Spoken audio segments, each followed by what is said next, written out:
Hello, it's Amy. I'm here with the next chapter of Points of View by Agnes Repplier, and we are moving on to an essay titled Pleasure, a Heresy. It is an interesting circumstance in the lives of those persons who are called either heretics or reformers, according to the mental attitudes or prejudices of their critics. They always begin by hinting their views with equal modesty and moderation. It is only when rubbed sore by friction, when hard driven and half spent, that they venture into the open and define their positions before the world in all their bald malignity. Now, I have a certain sneaking sympathy, not with heretics or reformers either, but with that frame of mind which compels a hunted and harried creature suddenly to assume the offensive, cast prudence to the winds, nail his thesis conspicuously to the doorpost, and snortingly await developments. He is not, while so occupied, a winning or beautiful figure when judged by the strict standards of sweetness and light, but he is eminently human and is entitled to the forbearance of humanity. It is now over a year since, in an article called Fiction in the Pulpit, and published in the Atlantic Monthly, I ventured to say, or rather I said without any consciousness of being venturesome, that the sole business of a novel writer was to give us pleasure. His sole duty was to give it to us within decent and prescribed limits. It seemed to me then that the assertion was so self-evident as to be hardly worth the making. It was a little like saying an undisputed thing in a solemn way. I have learned since how profoundly I was mistaken in the temper, not of writers only, but of readers as well, how far remote I stood from the current of ethical activity. It is needless to state that this later knowledge has been brought to me by the mouths of critics, sometimes by professional critics who said their say in print, sometimes by amateur and neighborly critics who expressed theirs frankly in speech. It is needless also to say that of the two, the professional critics, brothers and sisters of my own household I count them, have been infinitely more tolerant of my shortcomings, more lenient in their remonstrances, more persuasive, and even flattering in their lines of argument. The ordinary reviewer, anonymous or otherwise, is not the ruthless destroyer, ferocious, dishonest, butcherly, whom Mr. Howell so graphically portrays, but rather a kindly, indifferent sort of creature who cares so little what you think that even his reproaches wear an air of gentle and friendly unconcern. In all cases, however, the verdict reached was practically the same.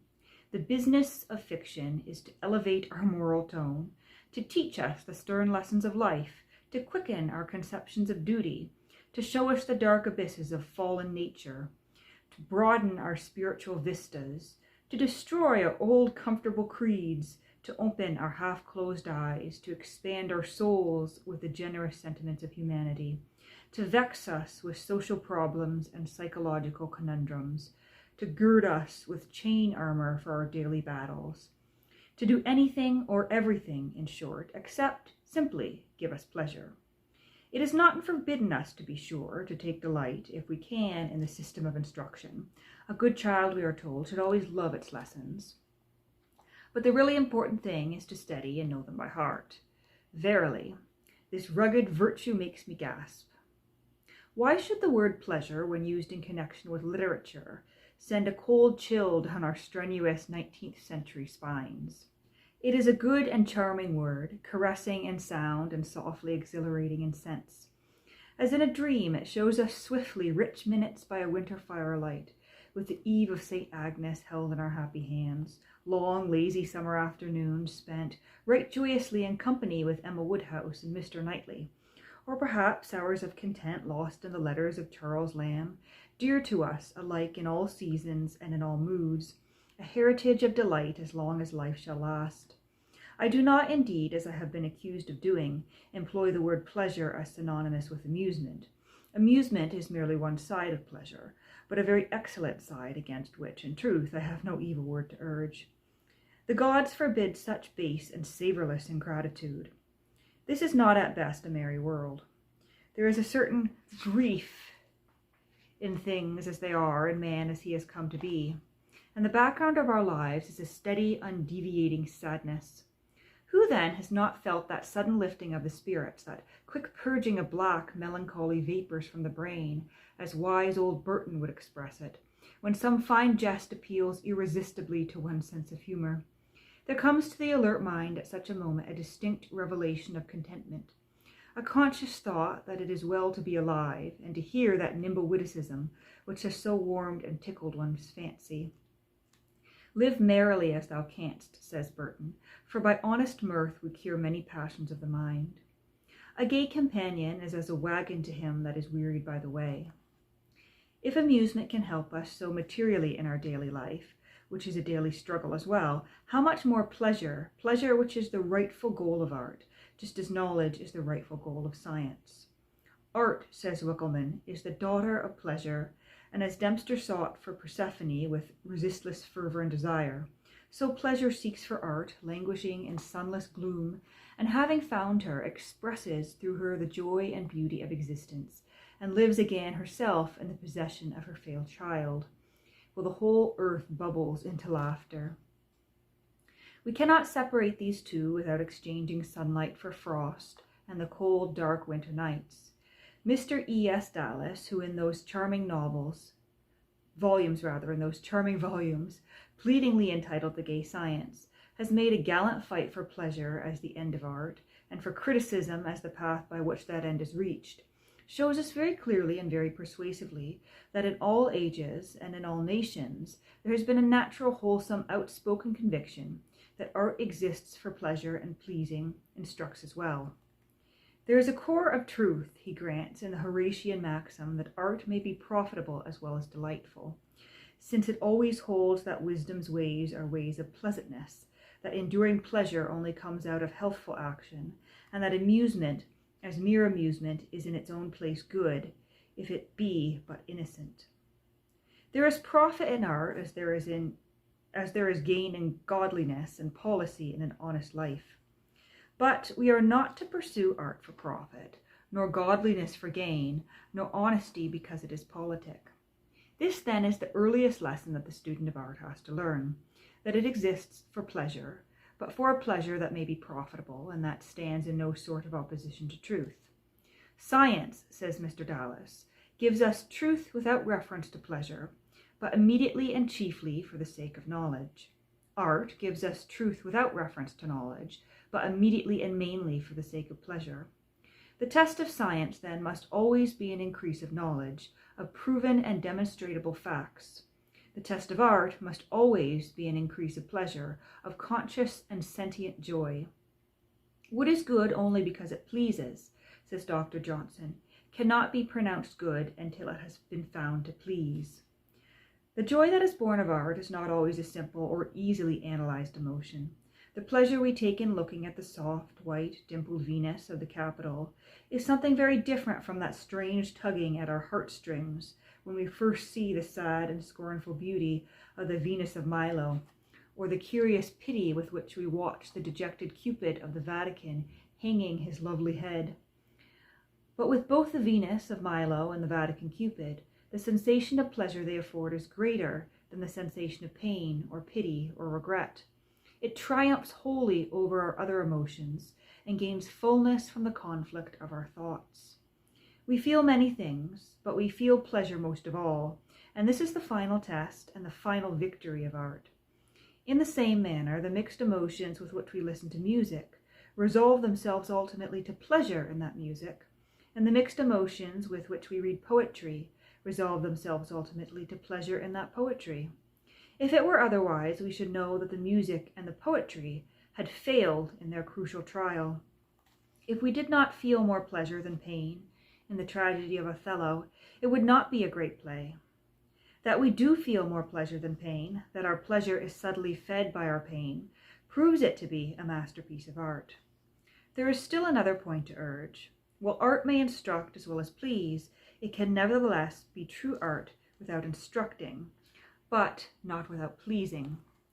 The former quality is accidental, the latter essential to its being. Enjoyment, says Schiller, may be only a subordinate object in life. It is the highest in art. We cannot say that the Eve of St. Agnes teaches us directly or indirectly anything whatever. the trembling lovers, the withered Angela, the revelers, the carved angels, ever eager-eyed.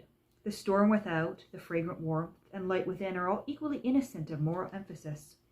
Even the beadsman is not worked up, as he might have been, into a didactic agent. But every beauty-laden line is rich in pleasure. The whole poem is an inheritance of delight.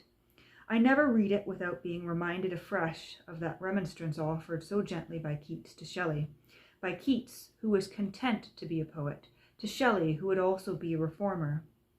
You will, I am sure, forgive me for sincerely remarking that you might curb your magnanimity and be more of an artist, and load every rift of your subject with ore. Load every rift of your subject with ore. There spoken the man who claimed no more for himself than that he had loved, the principle of beauty in all things, and to those hushed and listening soul, the cry of Shelley's divine discontent rang jarringly in the stillness of the night. If the poetry of Keats, a handful of scattered jewels left us by a dying boy, is, as Matthew Arnold admits, more solid and complete than Shelley's superb and piercing song, to what is this due, save that Keats possessed, in addition to his poetic gift, the tranquil artist soul, content as Goethe was content to love the principle of beauty, and to be in sympathy with the great living past which has nourished and still nourishes the living present. The passion for reconstructing society and for distributing pamphlets as a first step in the reconstruction had no part in his artistic development. The errors of his fellow mortals touched him lightly. Their superstitions did not trouble him at all. Their civil rights and inherited diseases were not matters of daily thought and analysis. But what he had to give them, he gave unstintedly, and we today are rich in the fullness of his gift. The proper and immediate object of poetry, says Coleridge, is the communication of immediate pleasure. And are our lives so joyous that this boon may go unrecognized and unregarded? Which is best for us in this chilly world, that which pleases but does not instruct, like the Eve of St. Agnes, or that which instructs but does not please, like Dr. Isbin's ghosts? I do not say which is true art, because the relative positions of the two authors forbid comparison, but judged by the needs of humanity, which is the finer gift to earth. If with Pliny we seek an escape from mortality in literature, which shall be our choice? If with Dr. Johnson we require that a book should help us either to enjoy life or to endure it, which shall we take for a friend? Everything that is in any way beautiful is beautiful in itself and terminates in itself, says Marcus Aurelius. And the pleasure we derive from a possession of beauty has characteristic completeness and vitality. This pleasure is not only, as we are so often told, a temporary escape from pain. It is not a negation, a mere cessation of suffering. It is not necessarily preceded by craving or followed by satiety. It is emphatically not a matter of prospect, as Shelley would have us believe. And there's a footnote here, footnote 1. Pain or pleasure, if subtly analyzed, will be found to consist entirely in prospect. It is a matter of conscious possession, and there's some French here. Vivre, c'est penser et sentir sans aime. And when a happy moment, complete and rounded as a pearl, falls into the tossing ocean of life, it is never wholly lost. And so I'm going to hope or assume that what was in French there was either a preceding to the sentence that followed, or, I mean, it doesn't look like a direct translation to me. My French isn't good enough to know what I just read, so moving on. For our days are made up of moments, and our years of days, and every swift realization of a lawful joy is a distinct and lasting gain in our onward flight to eternity. It seems to me strangely cruel that this philosophy of pleasure should be so ruthlessly at variance with the ethical criticism of our day.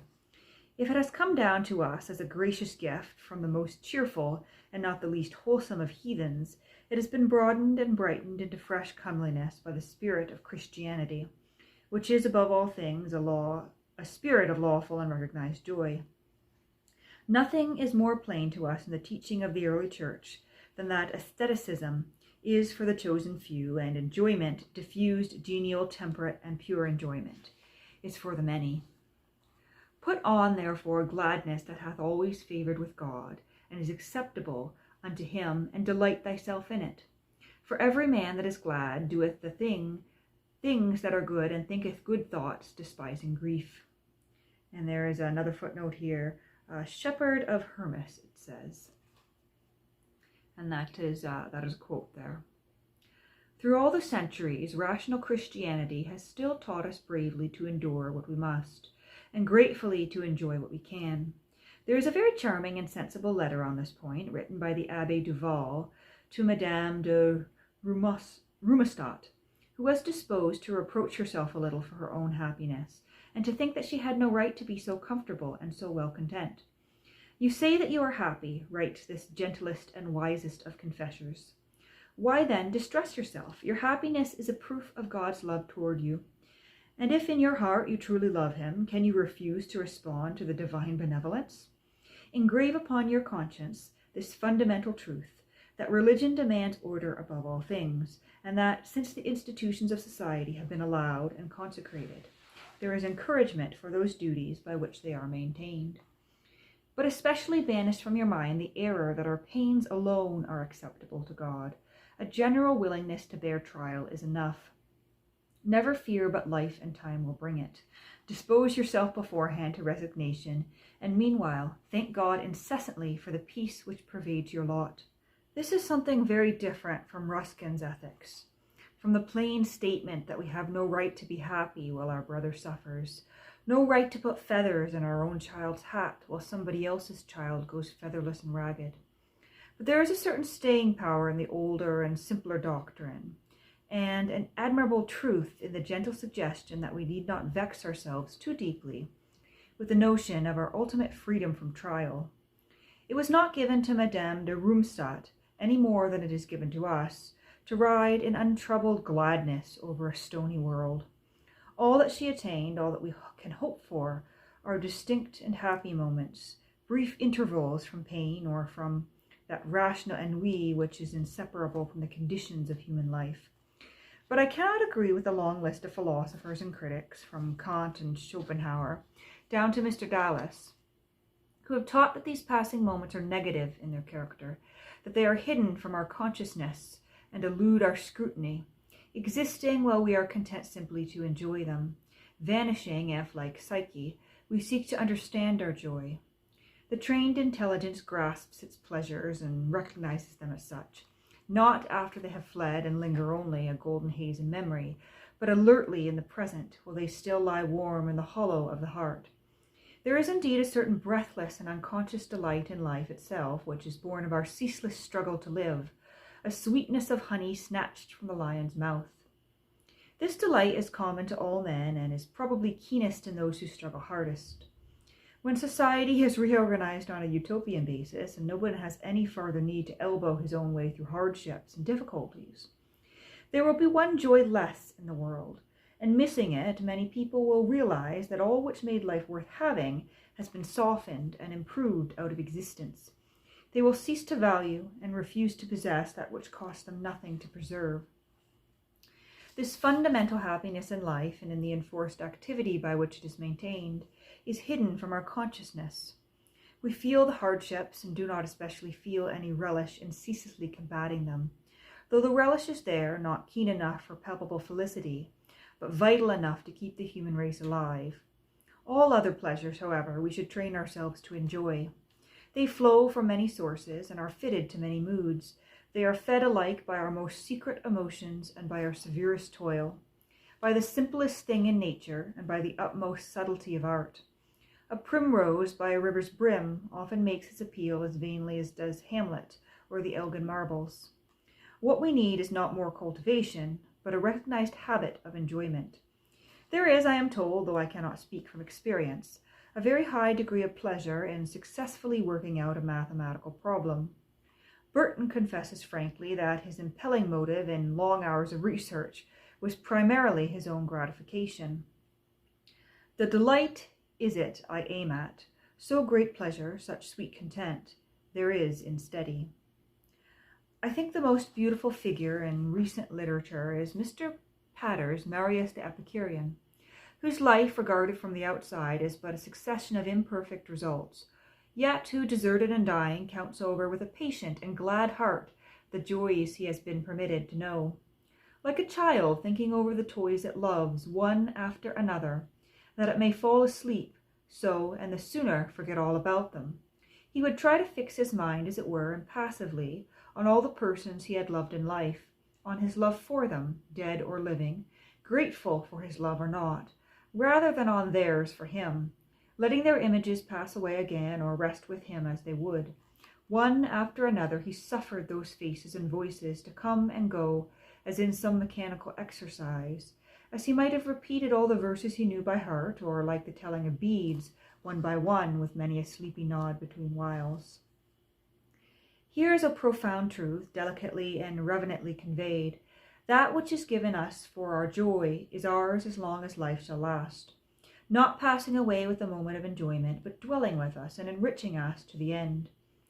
The memory of a past pleasure derived from any lawful source is a part of the pleasure itself, a vital part which remains in our keeping as long as we recognize and cherish it. Thus, the pleasure obtained from seeing the Venus of Milo or reading the Eve of St. Agnes is not ended when we have left the Louvre or closed the book. It becomes a portion of our inheritance, a portion of the joy of living, and the statue and the poem have fulfilled their allotted purpose in yielding us this delight. There is a curious fashion nowadays of criticizing art and poetry, and even fiction, with scant reference to the pleasure for which they exist. Yet a rational estimate of these things is hardly possible from any other standpoint. Mr. Ruskin, we know, has invented that pleasing novelty, ethical art criticism, and by its means, as Mr. Dallas frankly admits, he has made not the criticism only, but the art itself intelligible and palatable to his English readers. It would seem as if they hardly held themselves justified in enjoying a thing, unless there was a moral meaning back of it, a moral principle involved in their own happiness.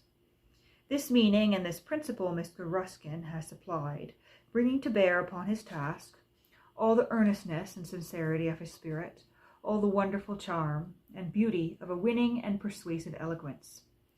It is well nigh impossible to withstand his appeals. They are so irresistibly worded, and it is only when we have withdrawn from his seductive influence to think a little for ourselves that we realize how much of his criticism, as criticism is valueless because it consists in analyzing motives rather than in estimating results. He assumes that the first interest in a picture is what did the painter intend. The second interest is how did he carry out his intention, whereas the one really important and paramount consideration in art is workmanship. We have, many of us, the artist's soul, but few the artist's fingers. It is a pleasant pastime to decipher the mental attitude of the painter. It is essential to understand the quality and limit of his powers.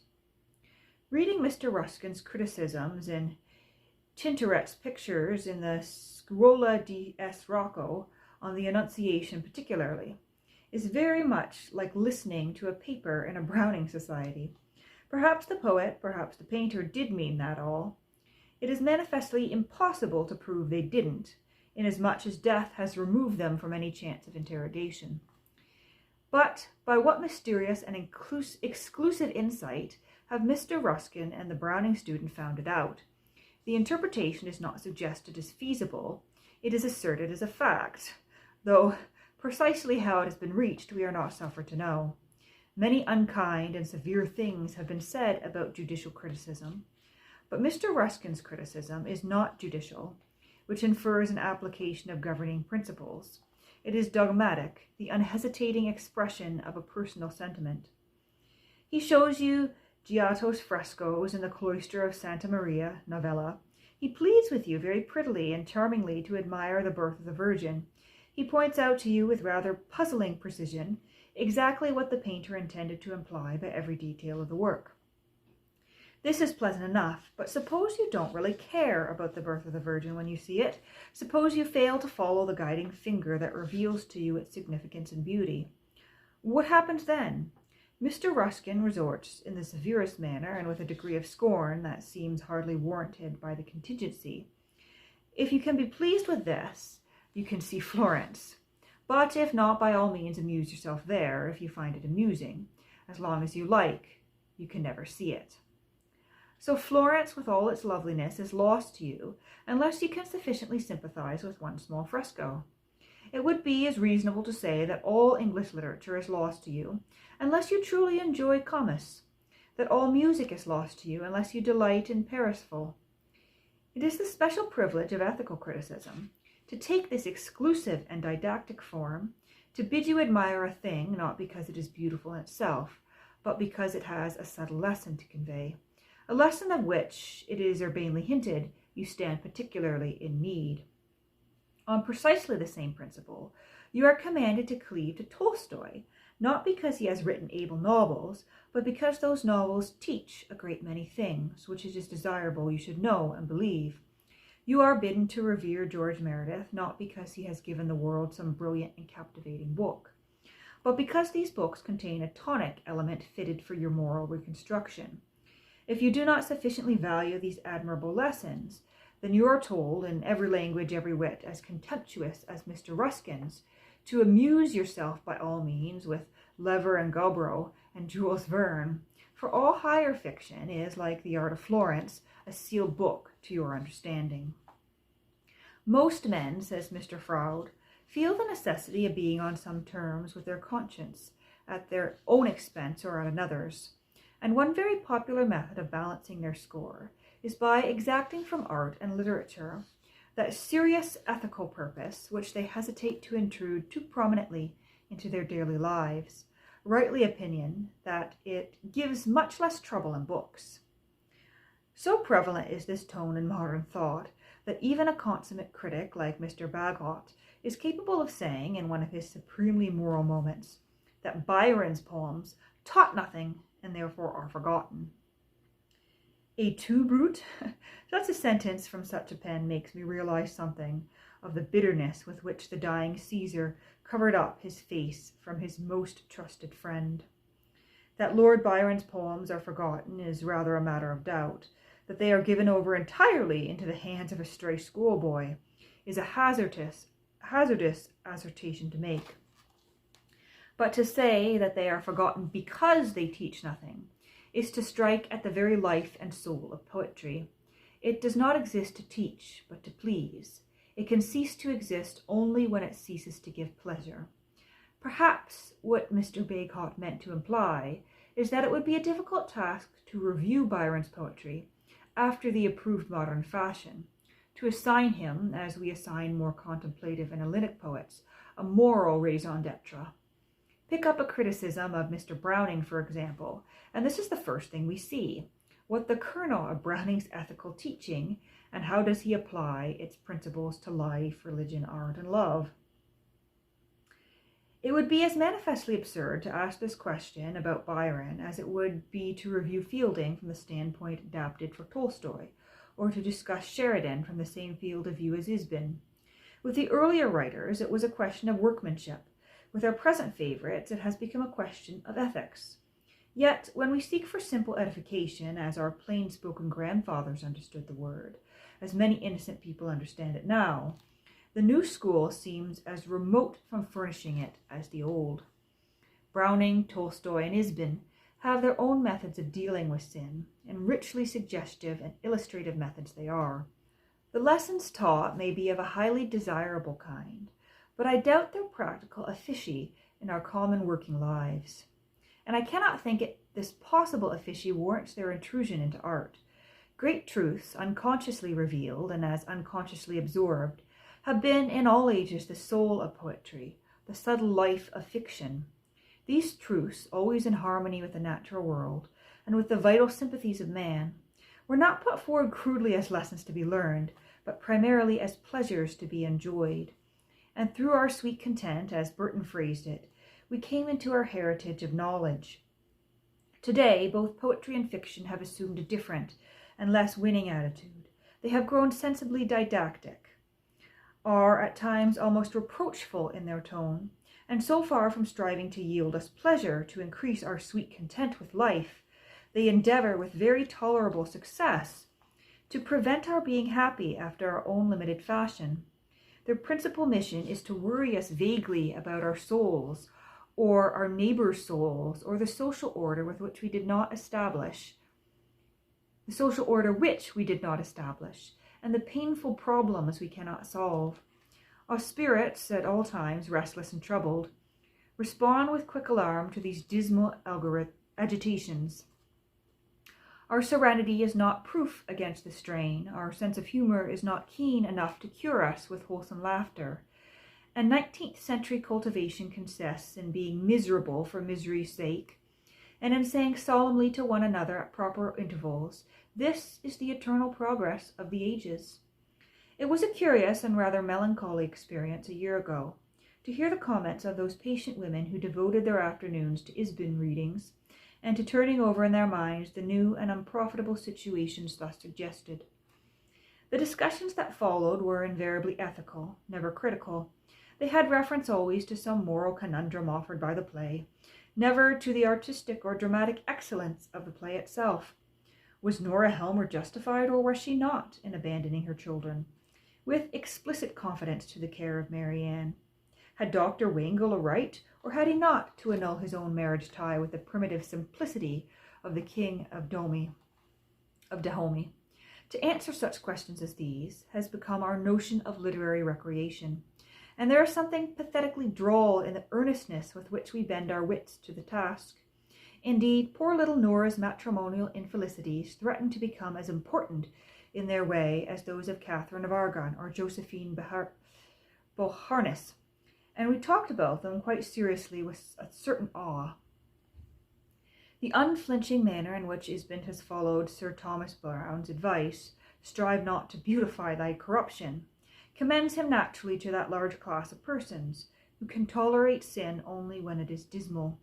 And Baudelaire, praying for a new vice, was jocund in comparison with our Norwegian dramatist, unwearyingly analyzing the old one. Yet, what have we gained from the rankness of these disclosures, from these horrible studies of heredity, these hospital and madhouse sketches, these incursions of pathology into the realms of art? What shall we ever gain by beating down the barriers of reserve which civilized communities have thought fit to rear, by abandoning that wholesome reticence which is the test of self-restraint? We try so hard to be happy.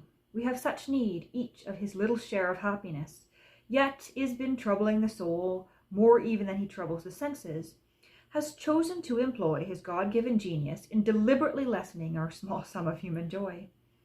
When shall we cease to worship at such dark altars? When shall we recognize with Goethe that all talent is wasted if the subject be unsuitable? When shall we understand and believe that the gladness of a spirit is an index of its power? To live, says Amiot, we must conquer incessantly. We must have the courage to be happy. Enjoyment, then, is not our common daily portion to be stupidly ignored or carelessly cast away. It is something we must seek courageously and intelligently, distinguishing the pure sources from which it flows, and rightly persuaded that art is true and good only when it adds to our delight. For this were our poets and dramatists, our painters and novelists sent to us, to make us lawfully happier in a hard world, to help us smilingly through the gloom. And can it be they think this mission beneath their august consideration, unworthy of their mighty powers? Why, to have given pleasure to one human being is a recollection that sweetens life. And what should be the fervor and transport of him to whom it has been granted to give pleasure to generations, to add materially to the stored up gladness of the earth? Science pales, says Mr. Dallas. Age after age is forgotten, and age after age has to be freshened. But the secret thinking of humanity, embalmed in art, survives as nothing else in life survives. This is our inheritance from the past, this secret thinking of humanity, embalmed in imperishable beauty, and enduring for our delight. The thinking of that idle vicar, Robert Herrick, when he sang on a fair May morning, "Come, let us go while we are in our prime, and take the harmless folly of the time. We shall grow old apace and die before we know our liberty." And thinking of Theocritus, who, lying drowsily on the hillside, saw that sacred waters welling from the cool caravans, and heard the little owl cry in the thorn brake, and the yellow bees murmur and hum in the soft, spicy air. All breathed the scent of the opulent summer of the season of fruit. Pears and apples were rolling at our feet. The tender branches laden with wild plums were bowed to earth, and the 4-year-old pitch seal was loosened from the mouth of the wine jars. Here's art attuned to the simplest forms of pleasure, yet as lasting as the pyramids, a whispered charm borne down, the current of years to soothe our fretted souls.